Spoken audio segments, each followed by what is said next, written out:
for dedicating your time and joining us all for Monday Night Politics discussion. So let's get right into it. We have a lot to cover. I have a number of questions as well. I'm sure those on the Zoom call will have questions later on. So first, I want to start with violent crime in DC. It is a crisis, not becoming, was, it is. And, you know, this spike is multifaceted and very complex. Whether, you know, it is the economic disruptions in one's lives, drug and gang activity, community relations, the pandemic fallout, we really don't know. But I want to hear from our panelists their whys. Why do you believe we are seeing this explosion in violent crime?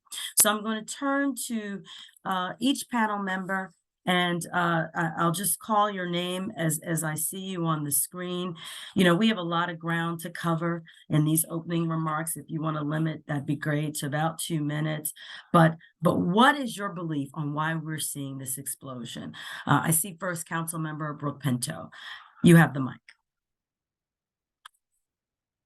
Great. Thank you so much, Sylvia. It's great to be here tonight, and thanks to the other panelists who have joined. I'm looking forward to a great conversation with key partners that we have in this work to improve safety in the city. Thank you for the introduction as well. And I'll note, in chairing the Committee on Judiciary and Public Safety, I did and continue to do a lot of listening around the city about what people need, and also when things went awry, asking people why they think so. And so I think you're exactly right that it's not one reason. I think we have a lot of different reasons that got us into this situation. I think having kids out of school for such a long time as we did in COVID did not help.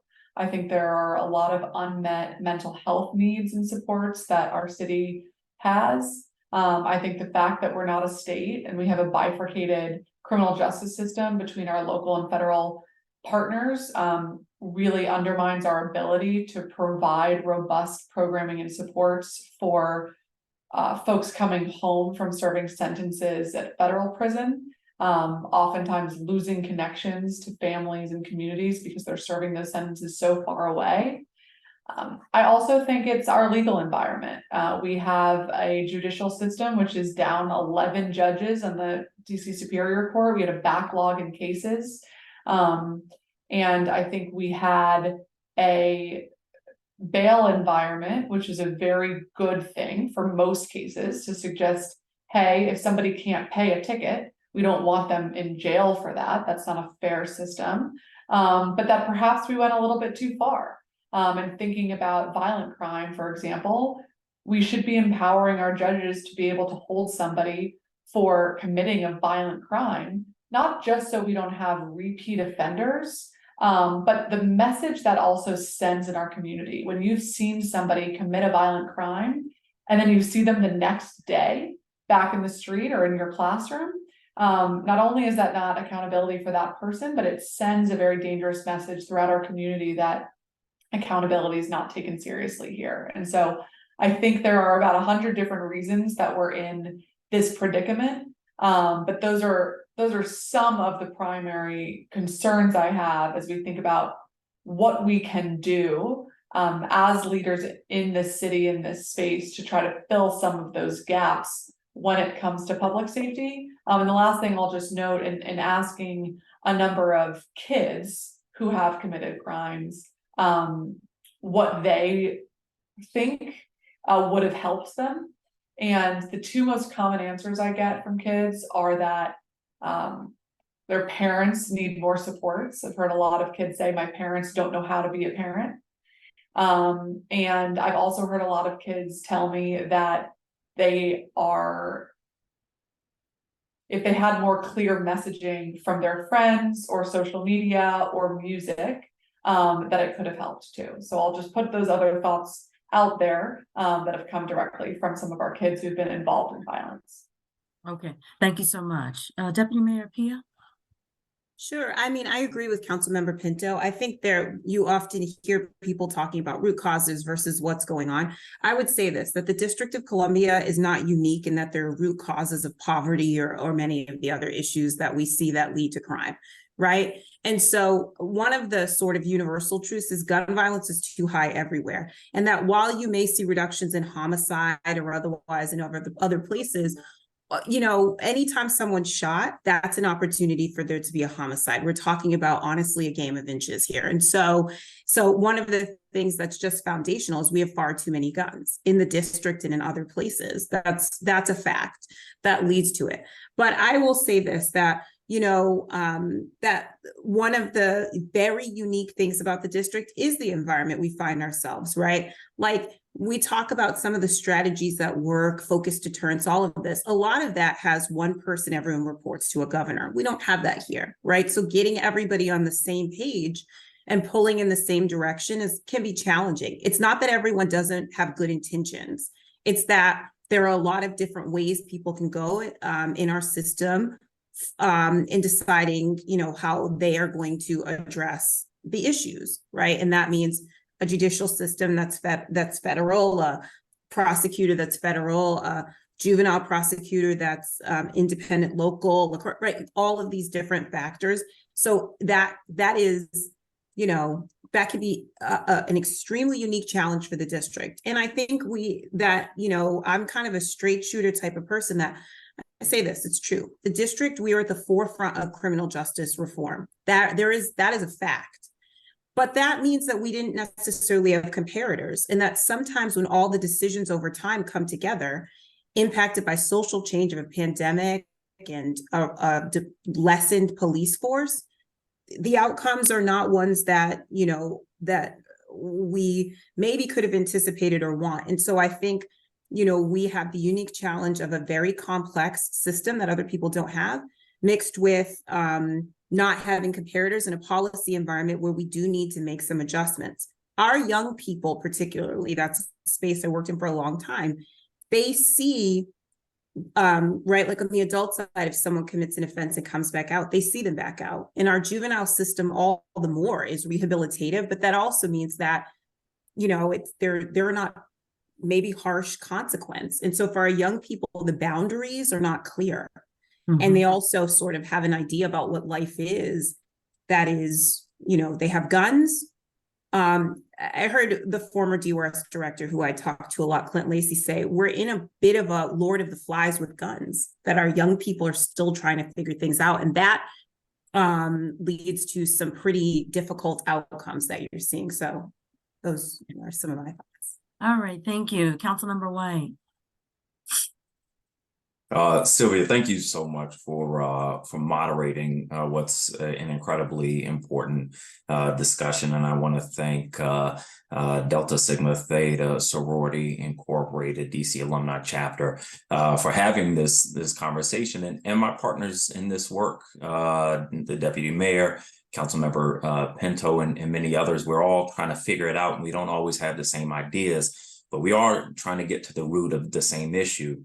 When I think about what is causing this, particularly for young people, I think one of the issues is that we see crime happening and we look at that snapshot, and too often we think forward. What should the penalty be that is more severe? And I think we have to be looking backwards, because these things happen for a reason, and frankly, they don't happen for a reason. And what I'm hearing are from young people in particular are a few different things. One is mental health. I think most of us are not kidding ourselves about the severity of mental health challenges over the past several years. There is no way to punish or threaten people out of mental health space. You have to give them treatment. And that means we have to open up the pipelines of mental health workers, something I'm actively working on. But it also means that we have to continue to make those services more available and reduce the stigma to mental health treatment, because I believe there are two types of people in this world: people who have mental health challenges who know it, and people who have mental health challenges who don't know it. And there is no way to cure for that other than to cure for it. When I listen to young people in schools, I was at Ron Brown High School last school year, and meeting with a class of 10th graders, and several of them said to me, "Council member, I don't plan to go to college, but I feel like all our school is directing us to is college. And if that's not your plan, you start to wonder what other options you have." And I think that's where we need to be catching our young people, with trade and vocational schools that meet their needs. They don't want to be educated in something they then need to get a 4-year degree in. They want to know that when they leave school, they will have a certificate in something they can make real money, support a family, and get that stability. Folks need something to lose. If folks don't have something to lose, then they feel like they're in trouble. And frankly, then all of us are in trouble. One other thing, and I think Councilmember Pinto hit this right on the head. I was at a retirement event 2 Saturdays ago for Frank Malone, who started an organization called 100 Fathers. And they interviewed several young dads who went through an academy that he puts on for fathers. And these fathers, they weren't coached. They were saying they learned in this space as adults, already have kids. They learned that there is more value to them as dads showing up for their kids than in buying their kids something. And I realized that this is the type of thing that I take for granted. I have an incredible father. I'm a good father because of my father, and I know I'm still learning. But many young people, young parents, didn't learn how to be parents. And I'm starting to think to myself, what do I need to do? What do we need to do to step into this gap? Because the only way we make our city safer, the only way we pull some of these young people off this trajectory is to intervene before it happens. And so I'm really focusing a lot on what we do to prevent this crime. Thank you. Thank you very much. Salim Adolfo. Oh, good evening, everyone. I want to say thank you to the organization for putting this on. It's a great honor and a privilege and a duty and a responsibility to be here.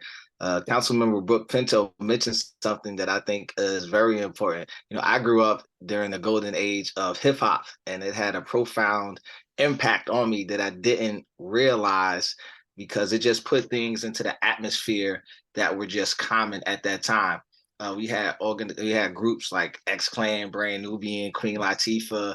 Most of the rappers that were popular at that time were members of the 5% Nation. So everything that was going on in hip hop in the mainstream was dealing with some kind of consciousness or something that pushed people forward. And when I look at an artist like Queen Latifah, Ladies First was one of her biggest hits.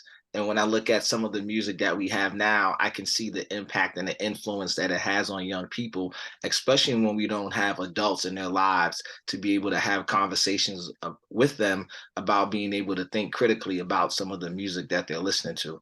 Now, I wouldn't blame everything just on the music, but I do realize that, especially people of African descent and heritage and culture, arts play a large part in how we see the world and how we do everything. When we go to church, our choir is a big reason why we go to some of the churches. The hats, the style of dress, all of those things play a part in, how we see the world and how we show who we are as a community. And I think that we've somehow not taken control over our culture, and we see how it plays out.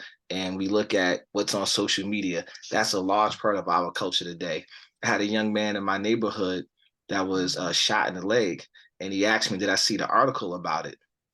And I said, no, send it to me. So he sent me an Instagram post on Kilmo News. He just wanted something, like, he was excited that he was on Kilmo News. And what that said to me was that he didn't have somebody in his life to show him how important that he was valued.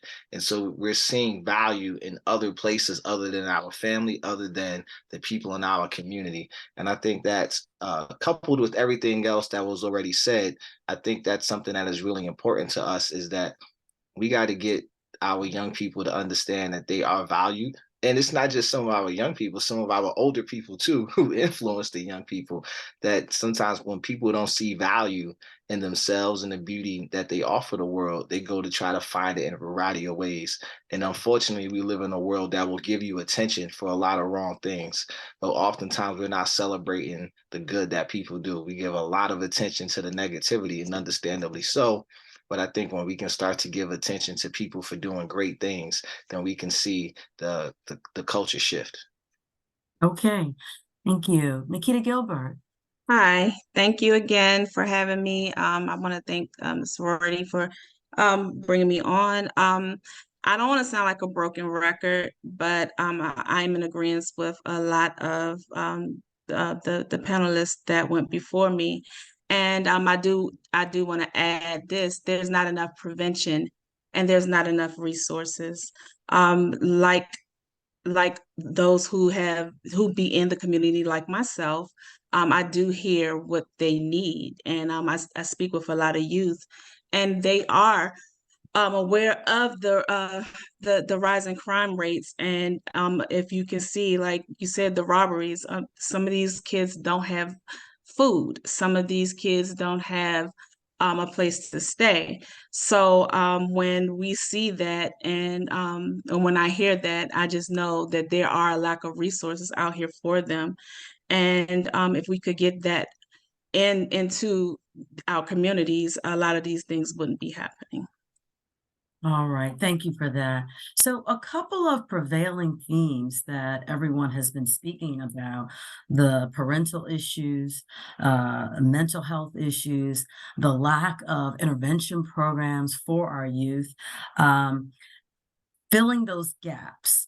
But then one thing I heard: how do we get everybody on the same page? Because DC is so complex.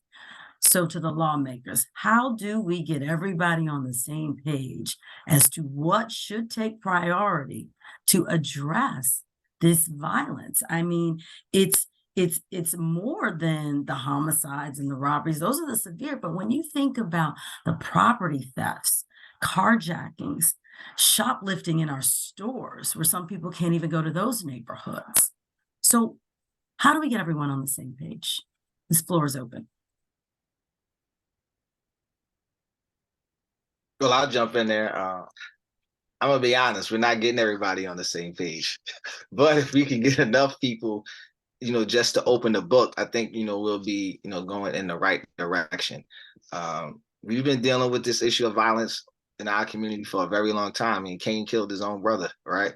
And so we're not going to ever stop it, but I do think that we can reduce it. And I think that the way that we get on that is for us as leaders to figure out how we can work together on that. And I do think that we do that sometime.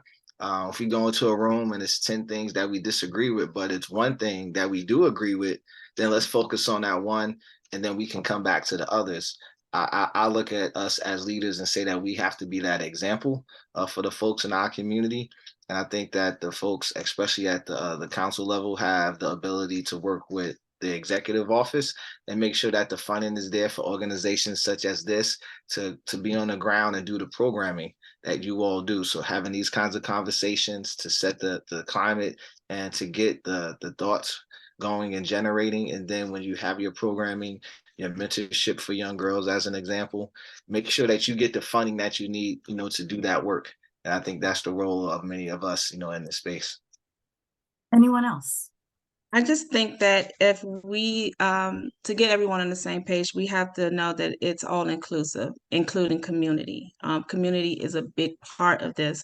The government just can't do it alone, and the community can't either. So I just feel like if we could come together on that, I think that we would accomplish a lot of this and, combat some of this violence in our communities. I think we also have to be realistic and practical, right? Like, so we talk a lot about resources and otherwise, and I have to be real with you all. The district invests a lot of more resources, quite frankly, than other cities that are seeing better impact. We just have to be honest that one of the things that I think, and you saw in the legislation, both that the mayor proposed with Safer, Stronger, and the emergency legislation, is we have to have a system that has some transparency about where we are so that we can have the right types of interventions as well. And so one sort of practical piece you saw in that legislation was a proposal around data, right? Transparency across our system. There are a lot of places where, we know how young people do when they are either put in secure detention, a shelter home, or originally released. We know that, but you all don't know that. And we can't then have any kind of focused interventions because of kind of the complexities of our federal privacy statutes and all these different things. We can't put that out there that in a way that will allow both the executive and and council to say, listen, we might love this program, we might love have national trends, but locally this is what's happening and this is how we have to focus our efforts. So one of the things I really believe is we have to be very honest, and not in a general way, but this is a local city, because a lot of times what you hear is what's happening nationally and federal trends and all of that, but right here in the district, what is happening so we can invest right? Because we're making a lot of investments, and some of that is our issue, is that we are so broad, right? That it's very difficult to say, this is where we are going to put our now tightening resources, our resources are tightening. And so I say that just a very practical thing that you've seen in all the kind of legislation is a piece that it's not, glamorous, but it's transparency of, okay, what is driving some of these things so that we're not kind of shooting in the dark with our actual interventions, but we're being really specific. If it's crew-based violence, this is what it is. And that then you all can hold us accountable to that there can't be any sacred calves. There can be no programs that we love that are not getting an impact right now. We just can't, right? Unless it's, kind of long-term, we're investing over time, but we have to really focus. And I do want to get into the legislation. I'm going to get into that in one moment. But before, I do want to hear your thoughts again, briefly, on what can be done with the proliferation of guns in these city streets. So we are part of the public safety bill that I introduced, and I actually worked very closely with Councilmember Pinto to get this in the emergency legislation that the council passed early in the summer. Requires us to track where guns are coming into our city from. I think it's important that we know whether there are particular states, particular gun stores, particular types of transactions like individual sales or gun shows that are leading to the proliferation of illegal guns in our city, and that data has to be public as well. So that is one of the biggest things that we can do is really start to track that as best we can. And we also have to push the legal limits on accountability for gun manufacturers. In almost any other segment of life, there is liability when you make a product and someone gets harmed, much less loses their life. But for some reason, we do not hold gun manufacturers or sellers to anything near this standard. And we point to the Constitution. But I think that we have really got to be pushing ourselves on that point to overcome the hurdles as steep as they are. Okay. Thank you, Robert. Nikita? Yes, I was going to say the majority of the gun violence is concentrated in a small geographic area, and there's a small number of people that's driving the violence in DC. I just think that we must focus on reaching the hardest, the high-risk individuals, to help them break this cycle of trauma and violence and deliver the resources, as I say again, that they need, because I hear that they need them, and it's so much bureaucracy around them getting the resources that's needed on a at-will basis, as needed basis, ASAP. They need these resources ASAP, and it's just so much bureaucracy around it. It's a long wait time, and we just need to find a better funnel and a better path to get these resources to them. Thank you for that. So let's talk a little bit about the legislation now. So to council members White and Pinto, we know that there have been a flurry of crime bills proposed by both the mayor and the city council, and sort of we want to discuss it in the order in which they were proposed. But first, we have a number of people on this Zoom call. So for those who aren't familiar with the process, can you explain how a bill goes from introduction to passage? And for any of these, have hearings been held as of yet? Sure. So just kind of zooming back on process. So a bill is introduced. Any council member can introduce a bill that usually comes with a lot of work with stakeholders and getting the balance right of what goes in that bill. And then it gets referred to a committee, usually the committee that has jurisdiction over the agencies within the bill touches. And then the committee decides to have a hearing on the bill. And there's a hearing, we hear from stakeholders, we hear from the public and government witnesses. And then if the committee chair decides to move forward on passing the bill, it gets what's called marked up within that committee. Every committee on the council has 5 members, and so there need to be 3 votes to get a bill out of committee. And then it goes to the full council for 2 votes, at least 2 weeks apart, that requires 7 votes to get passed. Once it gets passed out of the council, then it goes to the mayor, who can either sign the bill or not sign the bill and it's deemed approved, or she can veto the bill.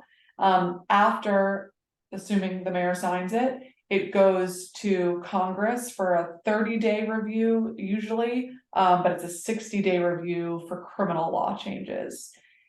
And then the bill becomes law. And some bills need to be funded, at which time we need to wait for the next budget cycle to have it funded. And some bills, especially that deal with more kind of traditional legal changes, don't require additional funding and can be implemented right away.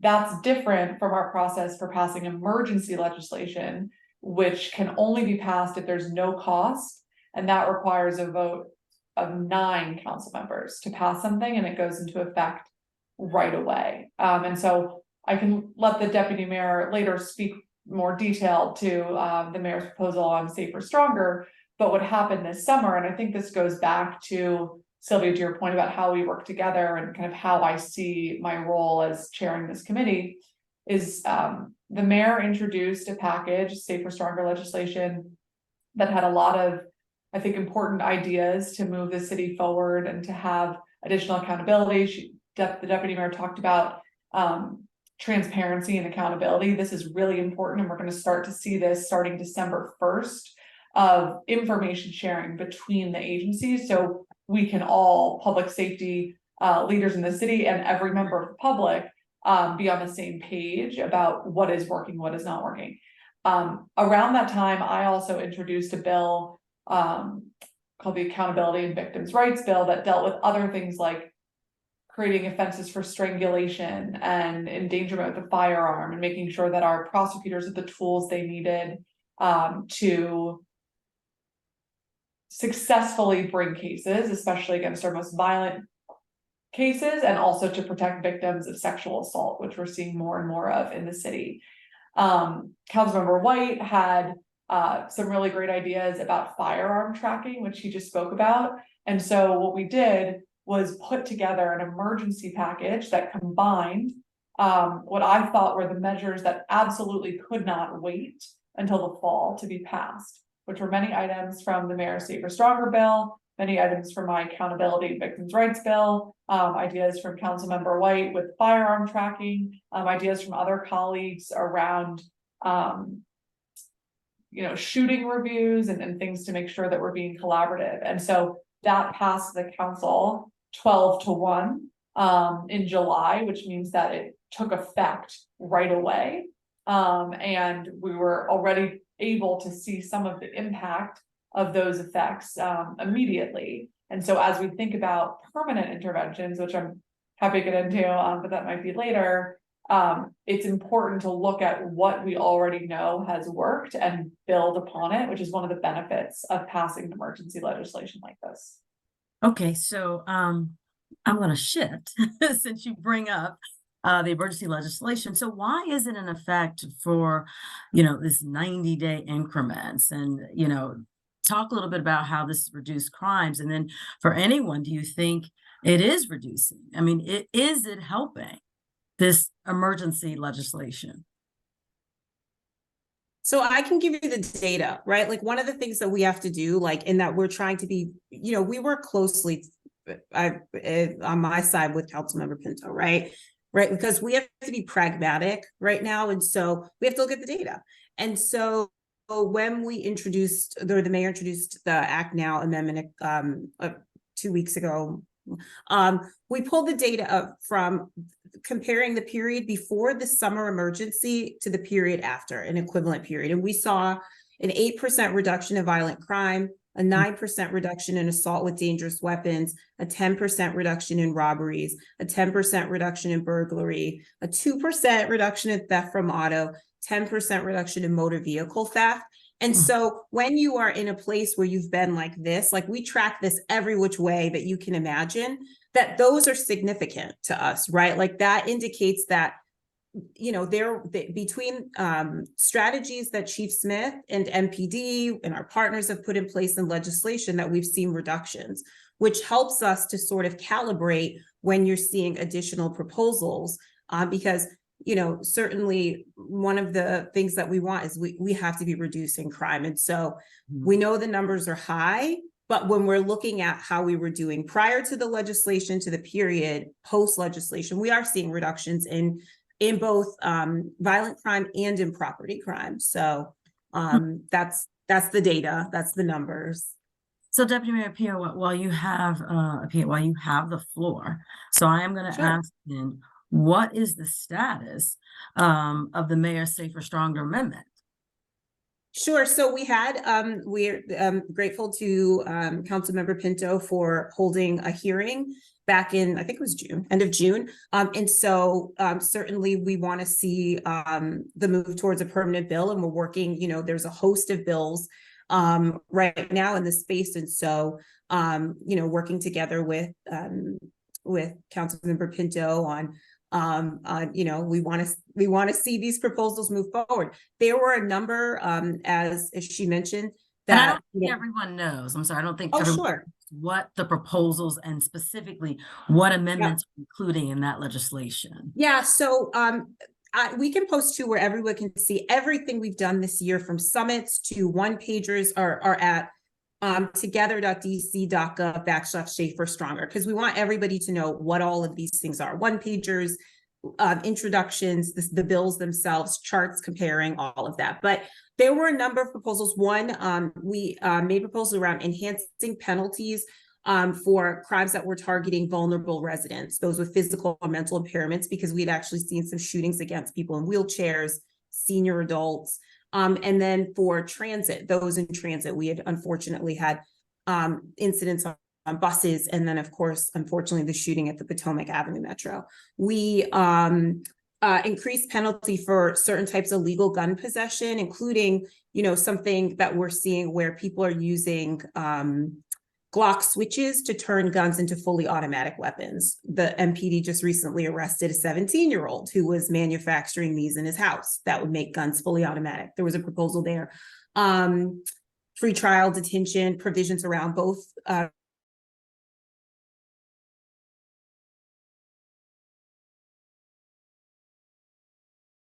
strangulation.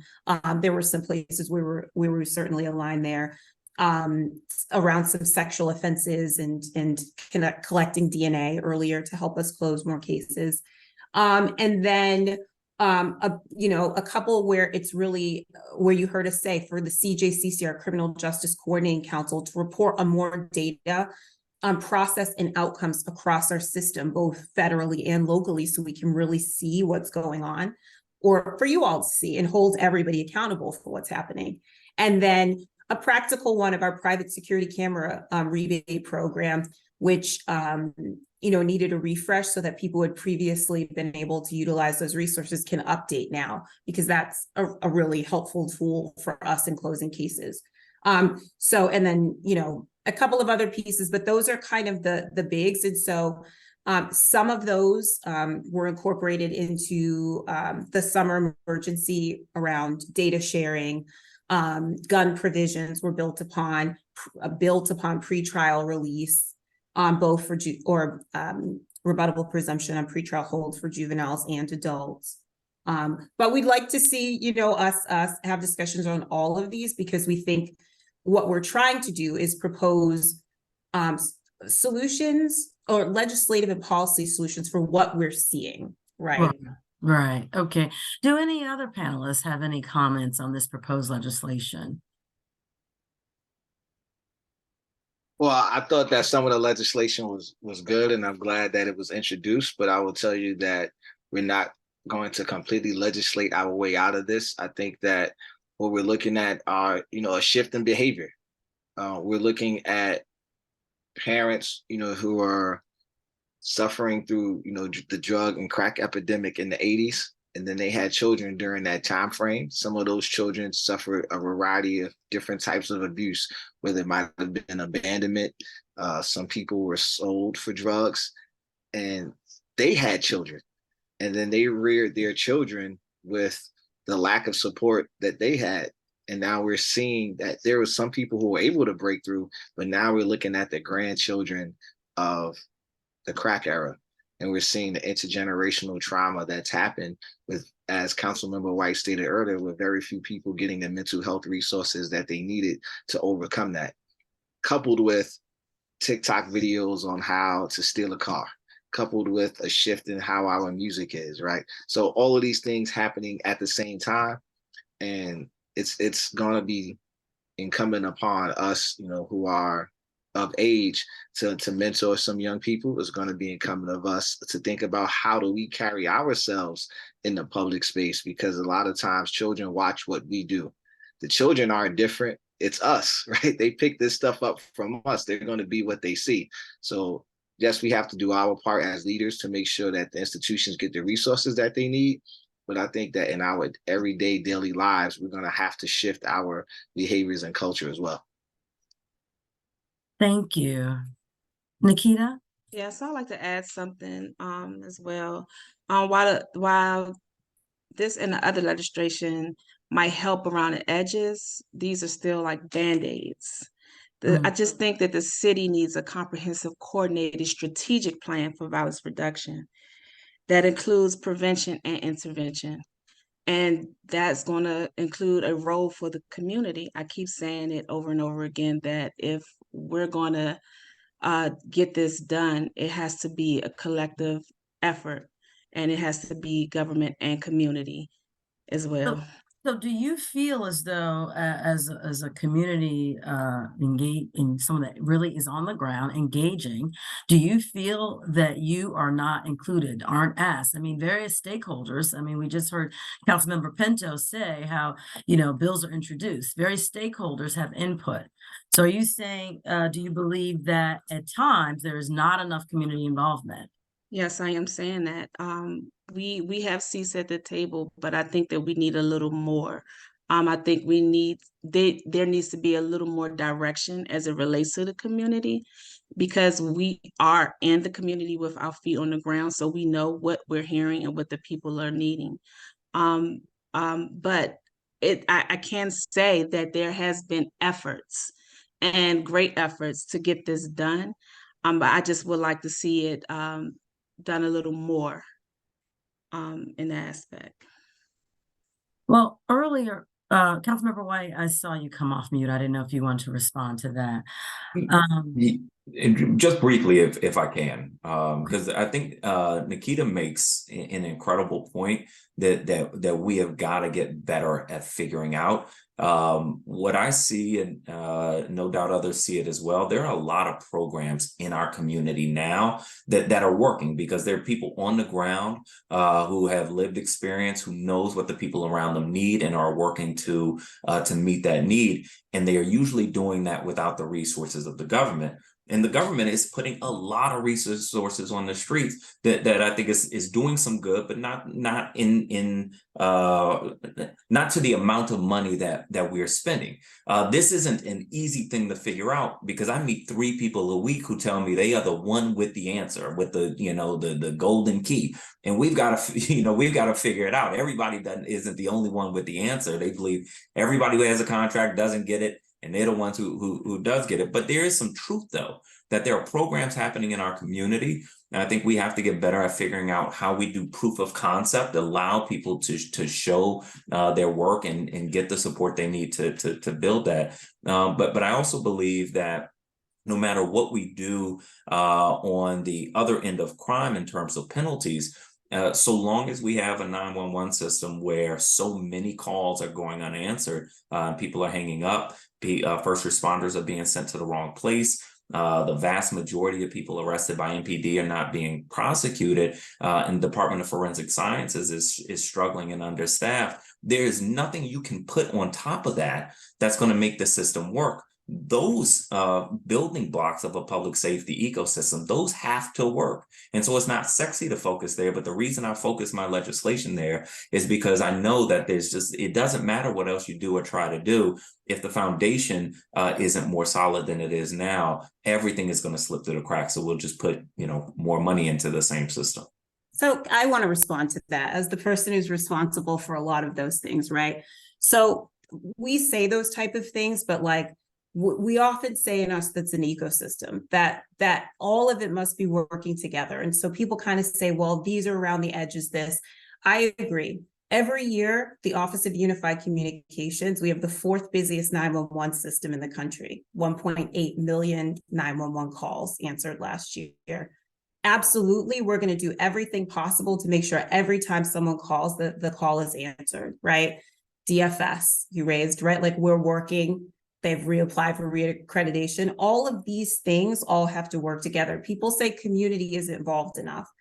And I think we have these same conversations. The district, we would say, I oversee agencies that work with a host of community-based organizations, granting out millions upon millions of dollars, both to VI organizations, to do programming for youth. We have Recreation for All grants that are granted to people in community. We have our Office of Gun Violence Prevention grants that are granted to small organizations. So I would say, again, that probably one of the challenges we have is where we are giving so much out and not sure what actually is working, that people will say that they have all the answers, and that I would posit that, in fact, that's part of the issue.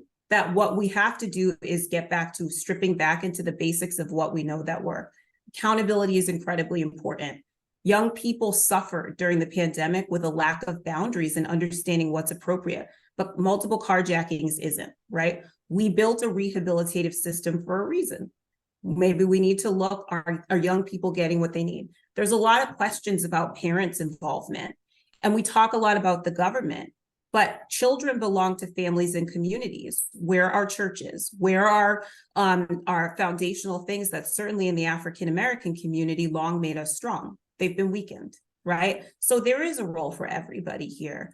And when we're talking about parental accountability, yes, we have to look at things like educational neglect and how we're working with families to get them re-engaged and resourced to care for their children, right? So I just point out it's all of these things. Right. So when people are like, well, that one thing won't work. No one's proposing one thing. I think we're all here focused on all the pieces all at one time. Understood. So earlier, Deputy Mayor Pia, you had mentioned that you're looking at the data and it's showing that the emergency legislation is proving effective, right? But there was some opposition, pretty strong opposition to the emergency crime bill. So posing this question now to Councilmember Pinto and White, I think you both the bill expanded both adult and youth pretrial detention. I know that Councilmember Louis George voted against the bill, arguing that the legislation would not substantially help reduce crime. You So muted yourself, I think. Oh, okay. You cut off right after accidentally- Councilmember Lewis George. I accidentally hit the button. So you did hear the first part of the question, basically saying that the emergency crime bill, a lot of opposition to that. It was the thought that that the legislation would substantially help reduce crime, but that adults detained pre-trial could lose their jobs, could lose their housing, could lose their children. So I'm going to first pose this to Commissioner Adolfo. In your view, has adult pretrial detention substantially reduced crime? I'm not sure if it has, and I say that because I live in a war with a lot of recidivism, and so adding to that is that it may impact some, but then we have a lot of folks who are turning 18 and being tried as adults. And so it's hard to say if it's actually working, in that space, because so many different people are entering into the justice system. But what I can say is that I think the community doesn't want to see somebody not held accountable. And so if somebody commits a crime today, and then if that person is back out on the street without getting the resources that that person needs, or without being held responsible, for their actions, I think it puts the community in the space of feeling like the system is failing us and that the people who we elected to serve us aren't doing their job. And so there is no one way to say that that works for sure, because also I look at some of these things as a I don't think nobody's looking at the statutes and saying, I'm not going to commit a crime because I might be held without a trial, right?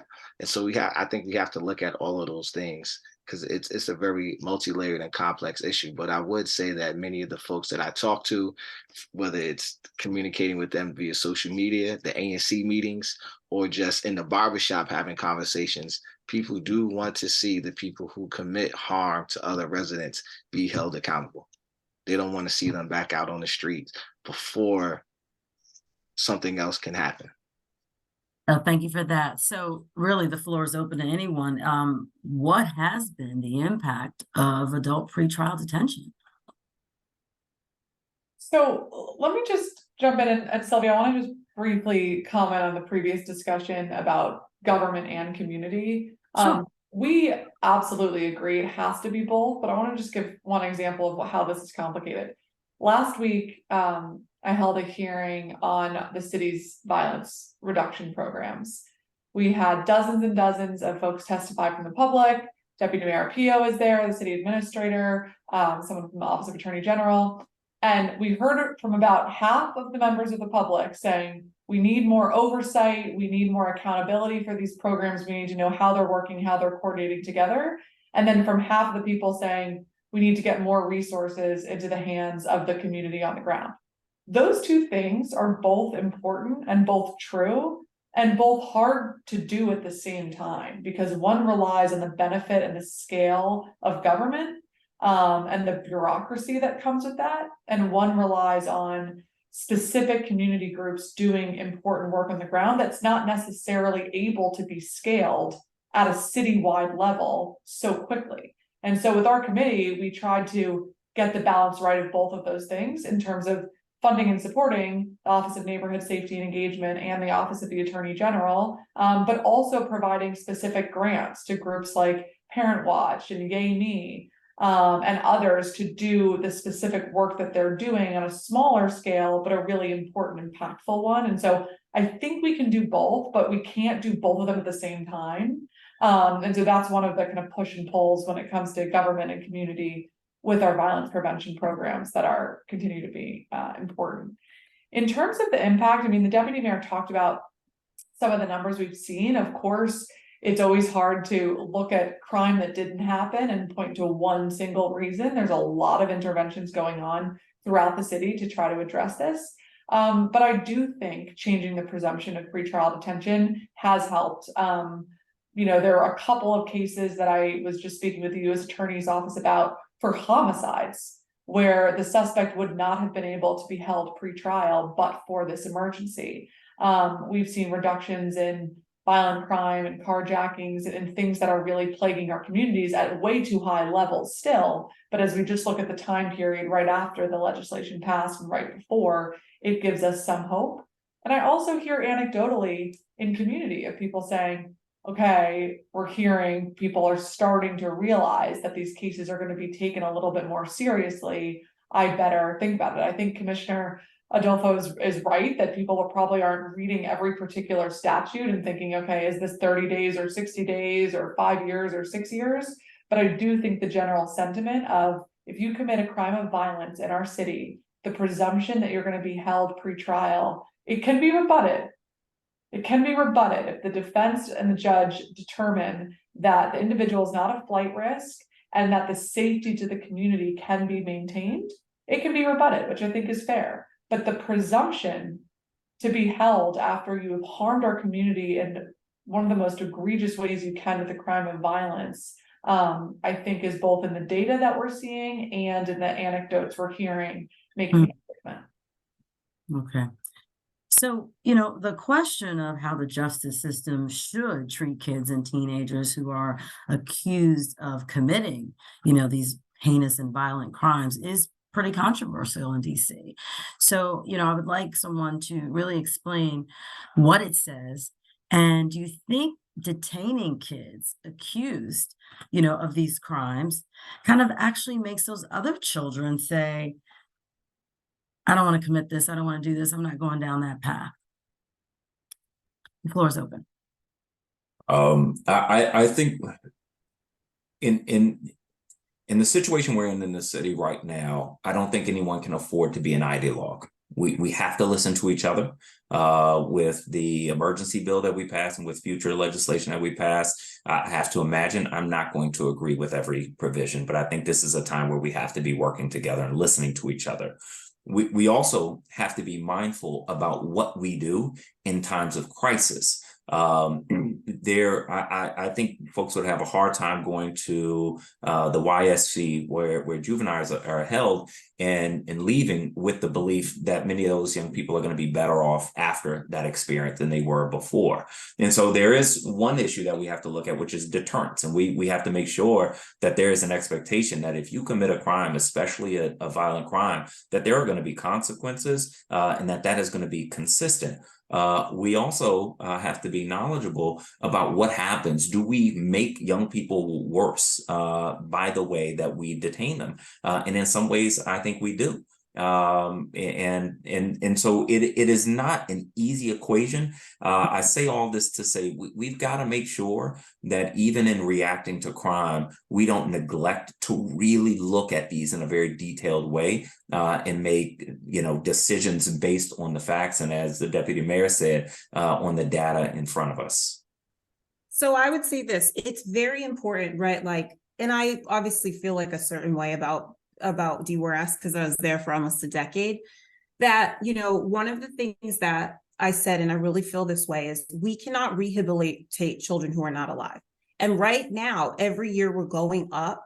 I think we're at 19 young people who have been killed this year and nearing 100 shot. We don't have enough kids in the District of Columbia for that to be the case. We just don't, year over year. So people can feel how they feel. We've had 5 kids with a GPS unit on their ankle killed the past 6 weeks, right? So we do have an emergency. Nobody wants kids detained. We don't want our young people involved in violent crime. It's bad for them. It's bad for the community. It's traumatizing for them. Something's wrong when a young person, 11 and 12 and 13 and 14 years old, is involved in multiple carjackings. We know these are kids. Something's wrong. And so no one here is a proponent of detention. What we want is them first alive.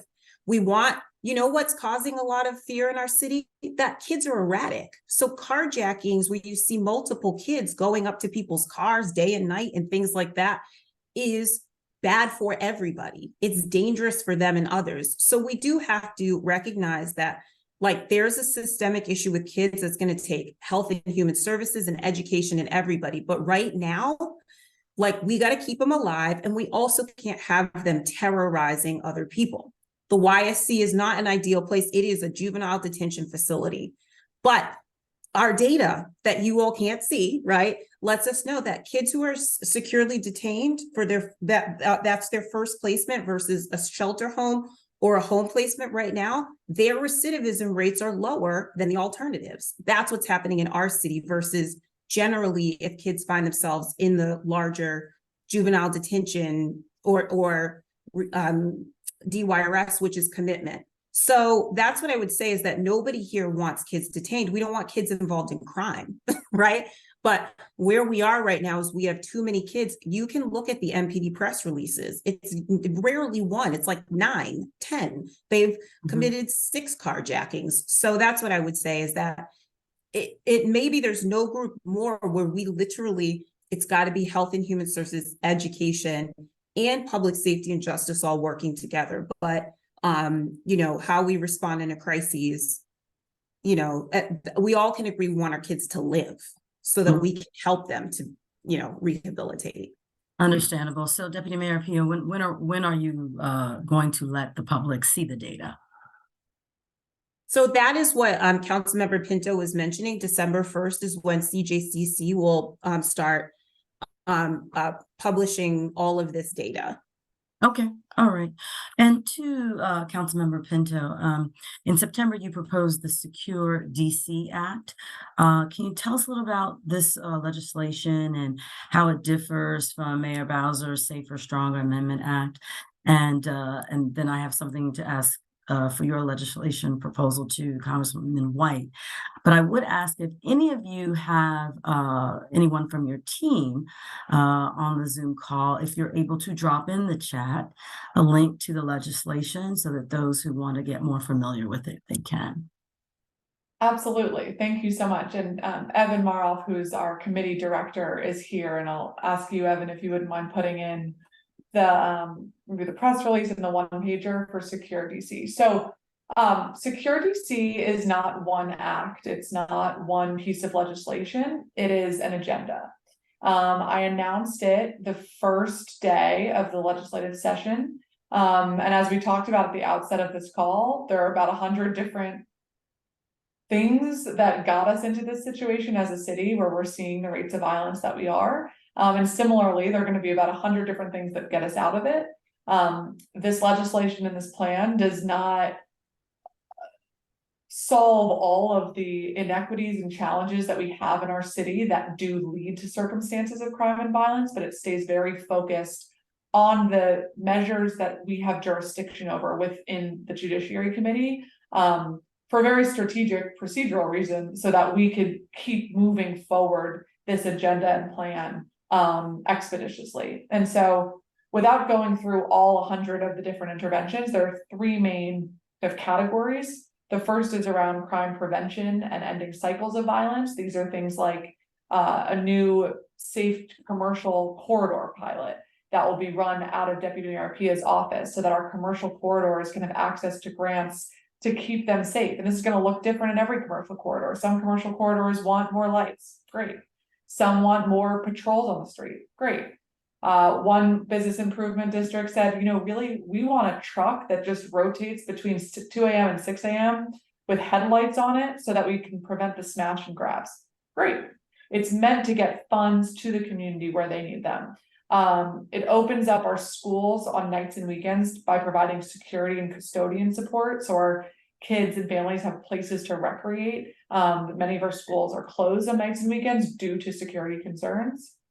It sets up a new blue light system for our public transportation. So if you're waiting at a bus stop late at night and you're alone, and something unusual or scary happens or someone is approaching you, you can tap the blue light and a first responder will come, but it'll also catch the entire thing on video. We're going to be setting up a hospitality training program at our DC jail so that we can set up people with the hard and soft skills they need to be successful upon reentry. And we're working with our private sector to identify a number of different jobs. So those are some of the areas it focuses on with prevention and ending cycles of violence. The second main category is around ensuring accountability. These are things like we talked about pre-trial detention already, changing the definitions of certain things with assault, endangerment with a firearm. Right now, if somebody's shot and they're hit in the arm, as Deputy Mayor Pia said, the only difference really there is a matter of aim. And so that's right now considered an assault when 1 inch over, it could have been a homicide. And so that needs to be considered a higher level offense and with endangerment with a firearm. New offenses for discarding a firearm. We're seeing a lot of this now where suspects are shooting up a location and then fleeing and then discarding their firearm in the street or in a public place, which is making it harder to prove these cases. Changing the definitions of carjacking so that, you know, if I'm at a gas station and someone puts a gun to my head and says, give me your car, that's considered carjacking. But if I'm 20 feet away inside getting a pack of gum and same thing happens, that's considered car theft. And so those definitional challenges are leading to less successful cases when, as the victim, you might be just as traumatized. And then the third category is around government supports and coordination. So these are things like Office of Unified Communications, making sure that they have transparent reporting on their call to answer times and their dispatch times, on when calls were diverted and which calls were eligible to be diverted, and if they weren't, why not? We have a lot of diversion programs in the city, but we need to make sure that they're working together. We'll be having a roundtable on violence, retail theft. We had a roundtable last week on our violence reduction programs, and a government retention bill to make sure that everyone in our public safety ecosystem, from MPD to OUC to Department of Human Services, and part of behavioral health. This is a component that I worked on with Councilmember White to make sure that those agencies get the bonuses and the funding in the door as well, so that we can get fully staffed up. So those are some of what Secure DC does. It is absolutely not in conflict with or in competition with Councilmember White's proposal or Mayor Bowser's proposal or any other folks who have great ideas. We welcome those. We want to work with them. And so we've had hearings this fall, almost every week of the fall, on different components of the Secure DC plan. And our hope is that we keep moving forward. Yeah, and I see your team has that information in the chat, so thank you for that. So quickly, we're going to turn to Councilman White before we open up the floor, because there are a number of questions from the participants, and we want to make sure we get to that. So Councilman White, please tell us about your the whole government response to Crime Act. And I just want to make sure that your team has also put the links and the information to that. If you could just talk a little bit about that, how your plan differs from Secure DC that you introduced. Absolutely. And Lisa Wright from my team put the link in the chat. Like Councilmember Pinto said, that there are so many aspects of public safety. No one bill is going to cover all of them. The focus in my whole of government bill is different than the focus in Councilmember Pinto's bill. And in fact, I am a co-introducer of 5 out of 7 of Councilmember Pinto's bills. So I do believe we have to be working together. Similarly, it's a different focus from what the mayor is proposing. And I think we need to consider all of these and come out the other side with the best ideas from anyone who's involved in this conversation. Where I focus is really, as I said earlier, in the foundation of our public safety ecosystem. The first thing we do is create a 911 system improvement task force. This is modeled on a task force used for the fire and EMS years ago when they were having severe response issues. The point is to increase operational effectiveness and then get 911 to a place where calls are being answered quickly and first responders are being sent to the right place. That is fundamentally important. Second, we focus, similar to something one of Councilmember Pinto's bills does, is creating an incentives for new employees and existing employees at the Department of Forensic Sciences crime scene division, because we have got to have the best and brightest collecting evidence when crimes have been committed. And we have to have people staying in that agency so that we can hold people accountable when they commit a crime. I won't go into too much detail because I mentioned the firearm tracing aspect. We have got to know where guns are coming into, primarily out of state, because these guns are generally not being manufactured here. We also do something that I think Deputy Mayor Pia was mentioning earlier, which is ensuring transparency and the right outcomes for our violence intervention programs. We have a number of violence intervention programs. They are so important to our public safety approach, but that means they have to be important enough to audit. What's working well? What needs to be improved? What are some programs doing better than others so that we can share those ideas? We've got to hit the next level with our violence intervention programs. We can't run them as pilot organizations. These things, they have to be stood up in a way that they are long lasting, that the folks in these positions can stay, that their training improves over time, that their data collection improves over time, that their operations improve over time. So that's where we're trying to get to there. The last thing I'll mention is a victim services coordinator. When we talk about response to crime, too often I hear, and I know other council members hear from family members or from people who have been victims of crime, who know that resources exist somewhere, but can't quite find them. So we want to really centralize that. So this is Bill 1, and it deals with crime response. But I'm still working on a number of other ideas that focus on prevention. How do we stop some of this stuff from happening in the first place?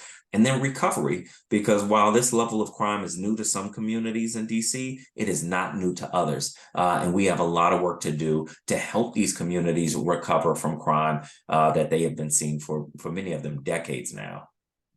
Yeah, thank you so much, Councilman White. You know, when we talk about violence intervention, community mobilization, as we've been talking throughout the afternoon, I want to allow Nikita Gilbert to take a moment just briefly to say what is Peace for DC and how you all have been working, you know, in your community and with lawmakers. Thank you. So Peace for DC is dedicated to reducing violence in DC by following evidence-based models, proven models. We are investing in DC's community violence intervention workforce. These workers have the credibility and trust needed to reach small number of high-risk individuals and groups driving the violence in the city. We have 3 focuses that we tend to pride ourselves on, and that's training, treating trauma, and transforming lives. We launched the DC Peace Academy, a best-in-class hands-on training program for the violence intervention workforce. So what we're doing is training the violence interrupters that are already doing the work to hone on their skills, and some of the skills are conflict resolution, mediation skills, and also CBT, which is cognitive behavior theory. And we have Roka, who's out of Boston, also Baltimore, who comes in and trains the violence interrupters. We also have added not just violence interrupters from the CBOs, the community-based organizations. We've also added hospital-based interventions teams as well, so we're training them as well. We are now starting our 3rd biggest initiative. It's a pilot program that will be focused on 20 high-risk individuals and one of DC's most impacted communities. The program will provide intensive engagement and wraparound support in the neighborhood. Similar programs have we studied that have been greater than 50% reductions in victimization and perpetration with people they work with. For example, Chicago has CRED and READY. So we're going to pride ourselves with following that model for this initiative. Okay, well, thank you so much for that, Nikita. I hope that being a part of this and you seeing some names in the chat from Councilmember Pinto's and Councilmember White's office, that you guys can connect and begin to become a vital stakeholder in this process. Because Yes. I say it, and everyone talks about it's going to take more than one. We have so many questions in the chat, and we really want to get to that now. This is the reason that we're here. We want residents of DC have a lot of questions to ask you all. So I'm going to turn the floor over to the co-chair of the Social Action Committee, my soror, Nikisha Sanders Small, to ask all of the many questions. And I saw a lot of them about parents. Thank you very much, Soror Ballinger. And before we get to the many questions, as Soror Ballinger said, I'm going to place the evaluation in the chat, and we encourage everyone to please complete that before we finish tonight's session. We're very much interested in your thoughts about tonight's session and anything else we can do for the next Barbara Powell Johnson. So to the questions.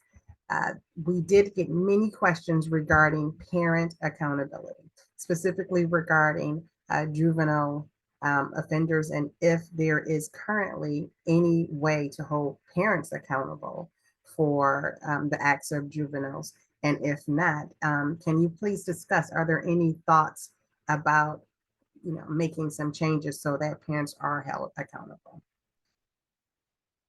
And that's to, obviously Deputy Mayor Pierre or any of the council members with regard to current requirements for parent accountability or ramifications for the parents of juvenile offenders. And then also for the other panelists, if you have any thoughts about what could be done or what should be explored. So there's not current, so when a young person commits an offense, the way that our justice system works, both on juvenile side or adult side, is that they are the one who is before the court. But we certainly understand and recognize that parents and responsible adults in the life of young people are important. And so one of the things that happens is family group conferencing, is a determination about the ability of a young person to be properly supervised at home.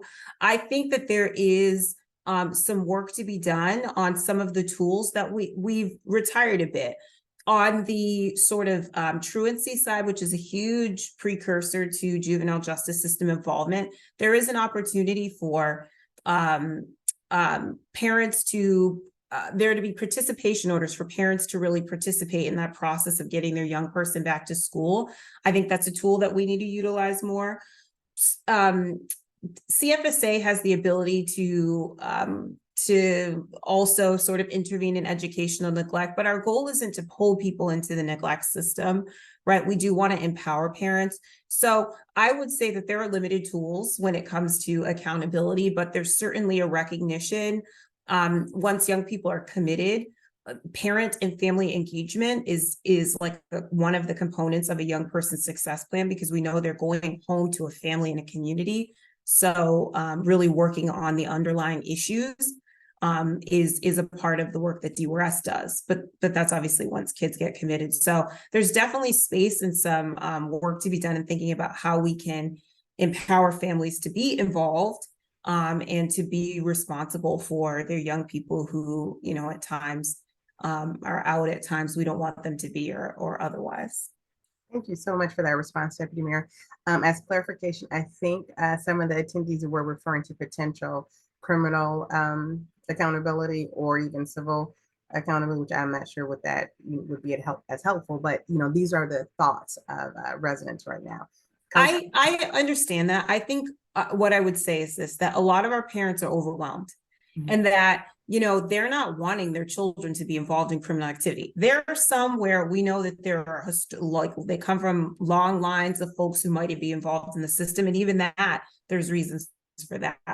But I think, accountability isn't always criminal liability. Some of this is overwhelmed parents who don't know what else to do. Their young person has gotten caught up in something that they don't know how to redirect them. And I think from having been in the juvenile justice system so long, that these are loving parents oftentimes who just don't have the resources or tools to know how to redirect their young person who's gotten involved in some serious things. And so one of the things that we're very invested in, and the mayor has tasked us for a while, is how do we help a parent, give them a place to go where they're like, my kid has a gun, they're involved in these things and we need some help. Because right now that's a gap. The neglect system isn't really set up for that. And, the juvenile justice system isn't set up for that. So you've seen in some of these stories, parents be like, I'm turning my child in. I'm asking you to help me. So CFSA is working with DRS and OUC on a warm line where a parent can call and say, listen, I just need some help. I'm overwhelmed and my young person is into something that is dangerous or otherwise. I think that's the route that we're looking to go, because what we know is so many parents who do reach out for help, right? They really are looking for help. And that's a whole different cohort than, maybe the other side of what accountability, but there's some accountability for us to find a way to help parents who want to help their young person who might be on a path that they know is going to lead to a very negative place. Perfect. Thank you so much. I saw Councilmember White unmute and then Ms. Nikita after Councilmember White. Thank you, Deputy Mayor Paya. It got to the point I was going to make it. It's been my experience. I've had parents reach out to me and say, "Councilmember, I need help. My son is not listening to me. They're going down a bad road," and that's not a parent who is neglecting at all. I have 2 daughters. Sometimes they listen to me and sometimes they don't. And we can't by law distinguish between those. And so I've pushed myself to think about this further. Well, could we do some type of mandatory training instead of sort of a criminal liability for parents? And I think that's a great idea, but I still run into a roadblock that I haven't figured out yet, which is what's the liability if the parent doesn't show up to that? And is that a liability that moves us forward or moves that family backward? And so the idea is a good one of holding parents accountable. I have not yet been able to figure out how we hold accountable only those parents have been neglectful without actually exacerbating the issues, the family issues that are leading to a lot of our crime. Thank you, Councilmember White. Ms. Gilbert? Yeah, so yeah, she got to the point where I was going to say that we need to be on the front end of it, and we shouldn't have the kids to be committed for them to get the resources that they need. We should be preventing it. And I agree with Councilmember White when saying that we need classes for parents.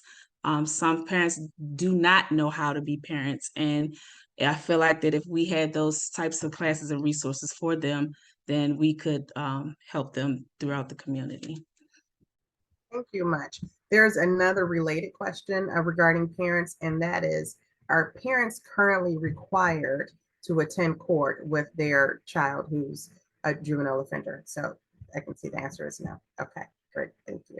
Alrighty, so we'll move on to another question, and this is regarding, someone made a comment about our 911 and how it's the 4th busiest 911 in the country. And the question is with regard to the size of our city and why is the busyness of our 911 so disproportionate? Can you discuss, is it because all of the 911 and 311 calls are routed, or can you just discuss why it is and perhaps what solutions might be necessary? Yeah, so it's actually 1.6 million in 2022, which puts us behind where it's like Los Angeles, New York, I think it's Houston or Dallas, and then DC, or Chicago, then DC. So you're right. By size, that doesn't match up. I think some of it is we have a lot of visitors to the district who call 911 for a host of issues. Truly, when you listen to some of the calls for things they're not used to seeing, homelessness, mental health issues, right? So we do get a lot of those type of calls. We also, people know that someone will pick up, right? Like I recognize we have our challenges, but a lot of people know that if they call 911, they will pick up. And so we have a lot of, our fire department is one of the busiest healthcare systems. And there's a lot of utilization of 911 and the deployment of fire EMLs for healthcare reasons. That's another piece. Our residents are engaged and I think we saw in the pandemic that when we ask our residents to do something, they will do it. So we definitely have engaged residents who call 911. They do. So we may have an incident in which you get a lot of calls. These are it's kind of like our culture, because we've studied this a lot. Like, why are we so busy when cities that are like 4 times our size are not quite? So some of those things are great. We say call 911, but certainly that leads to some of what you're seeing volume wise. I think with 311, that's an additional 3 million calls. So we have a very there's a lot of calls coming into 911. And then I'm sorry, what was the second? But so some of the things that we're doing is we continue to increase the number of call takers.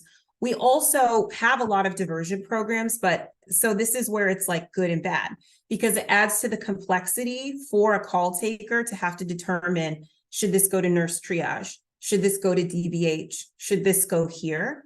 Right, which can add to the length of calls. And also it can add to kind of decision fatigue for our call takers. So we're doing some things, moving towards some AI and algorithmic based things that will help streamline some of those that will help us to really take greater advantage of all of these different diversion programs that have sprung up, but that really do add a bit to the complexity for our call takers, so that we are making sure that we're prioritizing those true priority one, which for us are like the immediate emergencies where we really want fire, EMS, and MPD to get there as quickly as possible. Thank you very much, Deputy Mayor Pia. There was a follow-up question regarding whether residents should call a 911 for mental health emergencies, and someone posted in the chat, I believe from Councilmember's White office, that those should be directed towards 988. Can you all discuss the difference and what directions you want to give the residents, and also how can residents get this information? So I can jump in here, and first let me just reference briefly earlier, Nikita was talking about other partnership, and Sylvia mentioned working together. We love Peace for DC. We work with Peace for DC all the time, and we're kind of in regular communication with their great team. So just wanted to be clear about that. And then the other thing about parents, I agree with Councilmember White and Ms. Gilbert and Deputy Mayor Pia about trying to be more supportive of families and their needs, as opposed to focus on liability. But one area that I think we need to look at more seriously is when we are not detaining a young person and we're saying, okay, you're going to be released with certain conditions, or you need to check in with a supervisor. I do think that may be an opportunity to say, and you need to bring a parent with you, or you need to bring an adult with you, just to have an added layer of accountability of someone ensuring that you're showing up to those appointments, ensuring that if there are other commitments that you made, that there is another adult in the room to say, I've heard you promise the judge this, let's make sure it happens. And that's, again, not to get an additional person in trouble, but it's to make sure that we have added layers of adult responsibility and support in a child's life who has already engaged in a crime. But then in terms of the Department of Behavioral Health and if somebody is having a mental health crisis, I think this is another area we need to be really careful about in our city. We started a pilot program several years ago that said, hey, not every response should be a police response. There are a lot of people who are having behavioral health issues that don't need a police to show up. That is a great point and a great idea. And so a pilot was started that if you call 911 and somebody is having a mental health crisis, they'll divert you and Department of Behavioral Health will be dispatched. But what happened in practice is that we don't have enough positions, the Department of Behavioral Health. Many of our Department of Behavioral Health specialists will get sent out and say, honestly, we'd like a police officer with us because we don't know if that person has a weapon on them or not. And so we don't feel safe engaging in this way. And sometimes now if a police officer goes out to a situation, the police officer will be the one to say, this is a mental health issue. This is not really a police response. So we're heading in the right direction, but we didn't set up the agency for success around training, around public education, around staffing, to make sure that that was as robust as possible. And so one of the things, the emergency OUC legislation that the council passed this summer and that we're working on as part of Secure DC to do, is take a look at all of the data with OUC to say which calls are eligible for being diverted, which ones actually are, and what's happening then. Because if there's successful intervention, great, let's do more of that. And if we're missing people where they are, or setting up our outreach workers for failure, or making them be put in a potentially dangerous situation, then we're not really accomplishing our goal. And that's why it's, again, so important to work with all of these agencies and folks who are at leadership, but are also doing this work every single day, so we can hear directly about their experiences and things that might not have been intuitive to those of us thinking about the idea, but that we understand based on their practice needs to be adjusted. Thank you very much, Councilmember Pinto, for that thorough response. Switching gears here, we have a question in the chat regarding the National Guard. Apparently, one of your colleagues on the council has discussed resorting to calling in the National Guard to restore law in the district. The question is, what jurisdiction would the National Guard have over the district? And can you discuss whether that's a valid answer? Is that being proactive or reactive to the crimes that we're facing? And that's open. So I can talk about the National Guard, right? Like that's one of the, sort of in my wheelhouse here is, when we ask for support from the National Guard, the first thing that is very clear in their mission, they are not law enforcement. So they are not armed. They are not here. When you see them out on 4th of July or otherwise, they are doing traffic movement, things like that to support non-law enforcement mission. So that's one of the things is that we make a very specific request to the National Guard and really for us to the Department of Defense, to the Secretary of Defense, for a limited basically mission that's defined within what their portfolio is. So what we're seeing in our city, proliferation of gun violence or others, that is not, if there was somewhere in that mission that the mayor felt this would really support us in making our city safer, she would not hesitate to make that ask. But we're also conscious of our relationship with the National Guard and that they're not law enforcement. So we can't, put them, this was a call that I believe the council member made after a triple homicide, right? And over on MLK. That is not a situation in which the National Guard would be in. So I would say that, one of the things that we're focused on is making sure that we have the officers in MPD that we need in order to appropriately do law enforcement in our city, and also in building our partnerships with our federal law enforcement.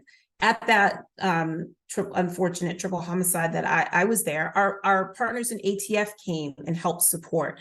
These are our law enforcement partners that help us to expand and the footprint that we need in the law enforcement space. So that's what I would say is that, traffic support during COVID, helping us assemble kits and, distribute food and things like that, it is really within the mission of what we ask the National Guard to do.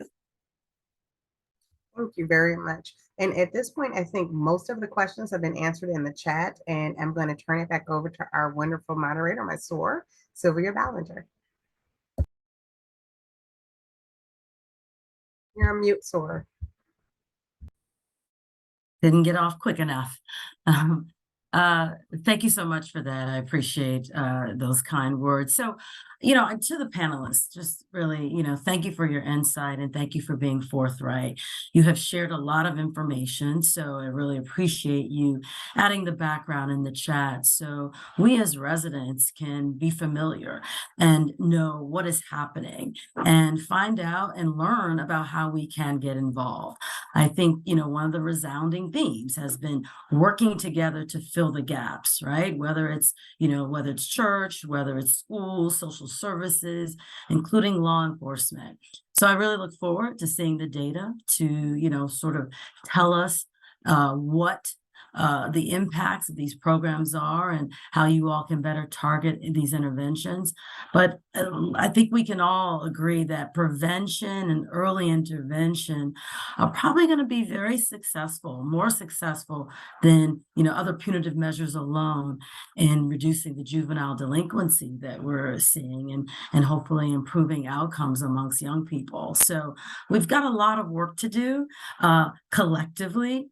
And again, this has been a very, very informative and engaging dialogue. And I just want to thank you all for taking part. And thanks to those who have been in attendance. I'm going to turn it over now to the chair of the Social Action Committee of the Washington, D.C. Alumni Chapter, Janelle.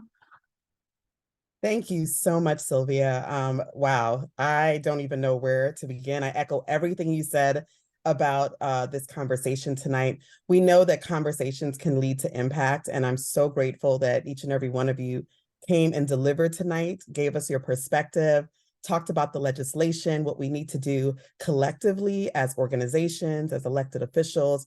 This was very, very impactful, and I really appreciate you joining us tonight and sharing what we need to do to really resolve crime in DC. We know it's not easy.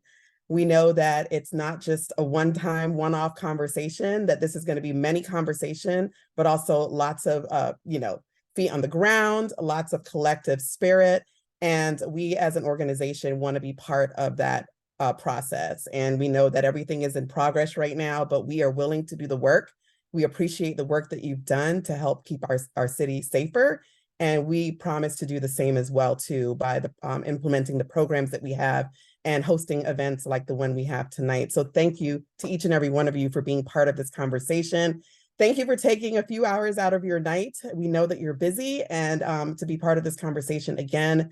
And I just appreciate all of the work that you do. We will definitely be in touch. This will not be the last time you will hear from us. We will definitely be in touch, and we invite you to be part of our future programs talking about the work that needs to be done in the city. Thank you to everyone that joined us tonight. Please be safe, take care, and good night, everyone. Have a great, great evening. Bye-bye.